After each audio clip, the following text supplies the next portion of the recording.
She made me drive her to her ex's house to get closure, then came back 4 hours later with messy hair. She said closure takes time. You wouldn't understand. I understood enough to close our joint bank account the next morning. Hey viewers, real quick, only 8% of you watching are subscribed, and the channel's kind of stuck right now. If you enjoy these stories, hitting that subscribe button would really help us keep going. Thanks. I'm 26, Chris, typing this while my now ex-girlfriend Sophia packs her stuff and calls me every name in the book.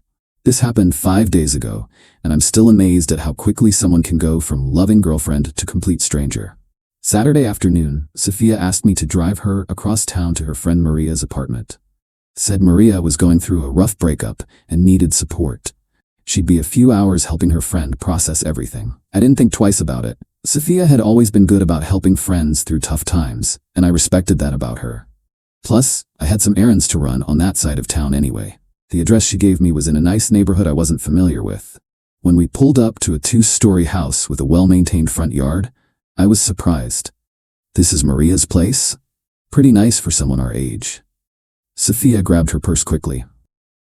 Yeah, she house sits for her aunt sometimes. Thanks for the ride, babe. I'll text you when I'm ready to be picked up. She kissed my cheek and headed toward the front door. I waited until someone answered and let her inside before driving off to handle my errands. 4 hours later, Sophia texted me to come get her. When I pulled up to the same house, she came out looking different. Her hair was messy, her lipstick was gone, and her clothes looked wrinkled like she'd been lying down. She got in the car acting weird, fidgety, not making eye contact, checking her phone constantly. How's Maria doing? I asked as we drove home. Oh, still processing. Breakups are hard. What did you guys do for 4 hours? Just talked. Listened to her vent. She had a lot to work through. These things take time. Something about the way she said that last part bothered me, like she was talking about her own experience, not Maria's. When we got home, Sophia went straight to shower. Said she felt emotionally drained from dealing with all that relationship drama and needed to wash the day off. Sunday morning, I woke up with a nagging feeling about yesterday. The house we'd gone to, Sophia's appearance when she came out, her weird behavior afterward. I'd actually driven past that neighborhood a few months ago with Sophia when she was pointing out places she used to live. Something about that street seemed familiar, but I couldn't place it. I decided to drive back to that address. Maybe seeing it in daylight would help me figure out why it felt familiar. The house looked exactly the same in daylight. Nice neighborhood, well-kept property. I sat in my car for a few minutes trying to remember where I'd seen this street before. Then it hit me.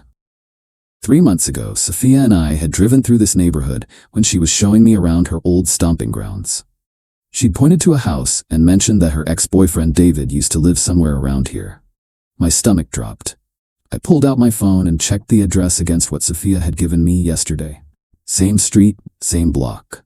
The front door opened and a guy came out to get his mail. Tall, athletic, probably around 30. He looked exactly like the photos I'd seen of David on Sophia's old social media posts before she deleted them. I sat there for another minute, then got out of my car.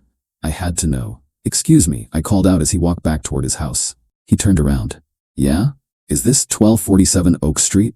Yeah, that's my address. You looking for someone? Actually, I think I need to ask you something. Are you David? David Martinez? His expression changed immediately. He looked uncomfortable, maybe even a little guilty. Yeah, I'm David. Who's asking? I'm Chris, Sophia's boyfriend. The color drained from his face. Look man, we need to talk, he said, glancing around nervously. We stood there on his front lawn while I tried to keep my anger in check. I told him Sophia had asked me to drop her off here yesterday, claiming she was helping her friend Maria with relationship problems. David looked like he wanted to disappear. He kept running his hands through his hair and avoiding eye contact. Chris, I don't know what to say. This is messed up. What's messed up? Tell me what happened yesterday. Look, I don't want to cause more problems. David, I drove my girlfriend to your house yesterday thinking she was helping someone named Maria. There is no Maria, is there? No, there's no Maria. So what was Sophia doing here for 4 hours? David looked even more uncomfortable. She texted me Friday night, said she needed to see me one last time to get closure on our relationship. And you said yes? I told her no at first, but she kept saying it would help her move on completely, that she was confused about some things and needed to talk them through. For 4 hours? We talked for maybe an hour. Then, he trailed off. Then what, David? Then things got physical. I felt like I'd been punched in the stomach. Physical how? Chris, I'm really sorry. We ended up sleeping together. The anger hit me like a wave. You slept with my girlfriend? I thought you guys were having problems. She made it sound like you were practically broken up. We live together. We share a bank account. What part of that sounds broken up to you? She said you were just roommates at this point, and she was trying to figure out what to do. So you decided to help her figure it out by sleeping with her? Chris, I know how this looks. It looks like you knowingly slept with someone else's girlfriend after she lied to him to get there. I didn't know she lied to you. But you knew she had a boyfriend. David had no answer for that. He just stood there looking guilty while I tried not to lose it completely. Did she say anything about me during all this? She said she wasn't sure if what you guys had was real or if she was just settling. So she was using you to test our relationship? I guess so. And you were okay with being her test? Chris, I wasn't thinking clearly. Seeing her again brought up old feelings. So you decided to act on them while she was dating someone else. I know it was wrong. David, are you getting back together with her? No. After yesterday, I realized we broke up for good reasons. This was a mistake. So Sophia had cheated on me to test our relationship, decided David wasn't better than me, and came home expecting me to be none the wiser. I drove home furious. Sophia was making breakfast when I walked in, acting like nothing had happened. Morning, babe, how'd you sleep? I slept fine. How was Maria last night? She's doing better, still sad, but she'll get through it. She was still lying. Even after cheating on me, she was continuing with the Maria story. Sophia, I went back to that address this morning. Her face went white. The coffee mug slipped from her hands and shattered on the kitchen floor. Chris, I can explain. Explain what? That you lied to me so I drive you to David's house? That you spent 4 hours cheating on me while I ran errands? It wasn't cheating. We were just talking. David told me you slept together. He's lying. Sophia, stop. Just stop lying. She sat down hard and started crying. Chris, please. It didn't mean anything. You planned this. You lied about Maria, used me as your driver, and spent 4 hours with your ex. I needed closure. Closure takes time. You wouldn't understand. You needed to cheat on me to get closure? I was confused about my feelings. Then you should have talked to me, not used me to drive you to another man's house. Chris, I love you. Yesterday proved that. Yesterday proved that you're capable of elaborate deception and cheating.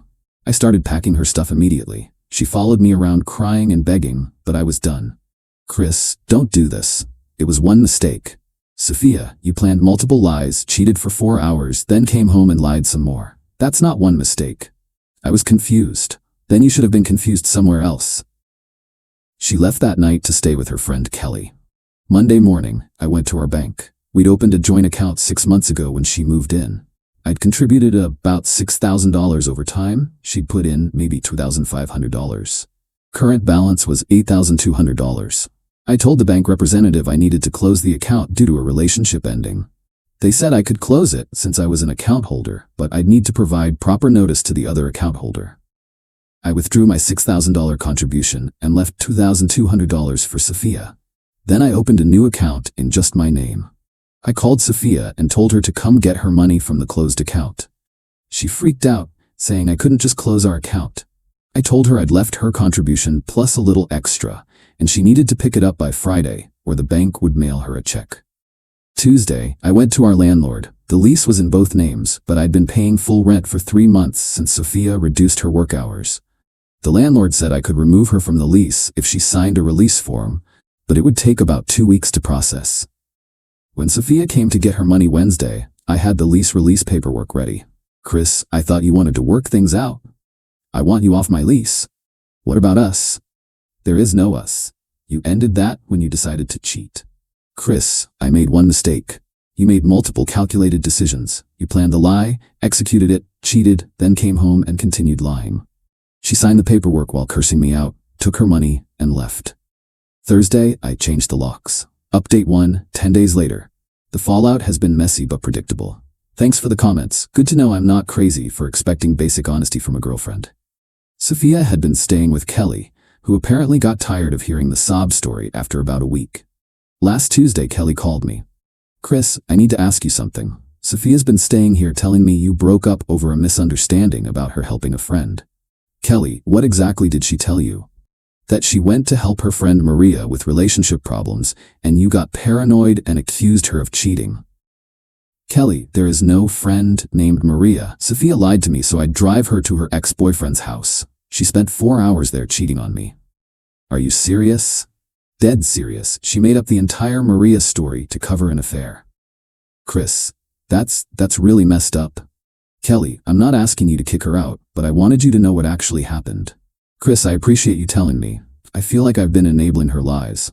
Wednesday, Sophia's parents called. They'd apparently heard some version of events from Sophia. Her mom said she didn't understand what happened between us. I explained that Sophia had lied to me to cover up cheating with her ex-boyfriend. There was a long pause. Then her mom said she was disappointed and embarrassed by Sophia's behavior. Her dad got on the phone and said they'd raised her better than that, and they wouldn't be helping her financially while she sorted out the mess she'd created. Thursday, I got the call I was expecting, Sophia, crying. Chris, Kelly kicked me out. My parents won't help me. I have nowhere to go. That's not my problem anymore, Sophia. Chris, please, I know I messed up, but I can't be homeless. You should have thought about that before you decided to cheat.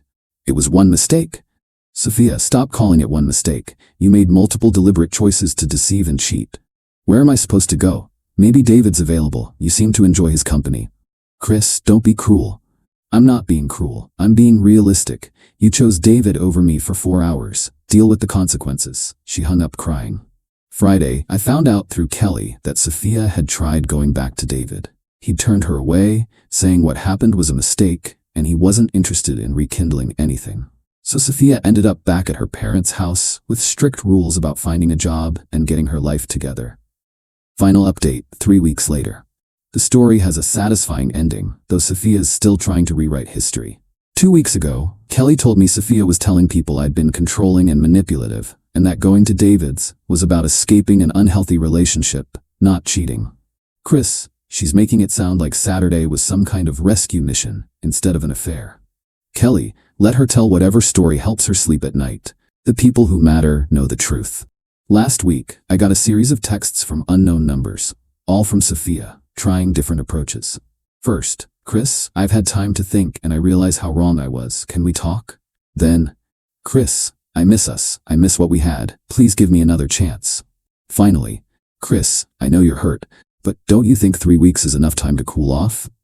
I didn't respond to any of them. Saturday, David called me. I was surprised to hear from him.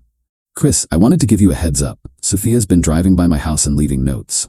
What kind of notes? Asking to talk, saying she made a mistake, that sort of thing. What are you doing about it? I told her to stop or I'd call the police. I don't want any part of this drama. Good for you. Chris, for what it's worth, I think you handled this whole situation better than most people would have.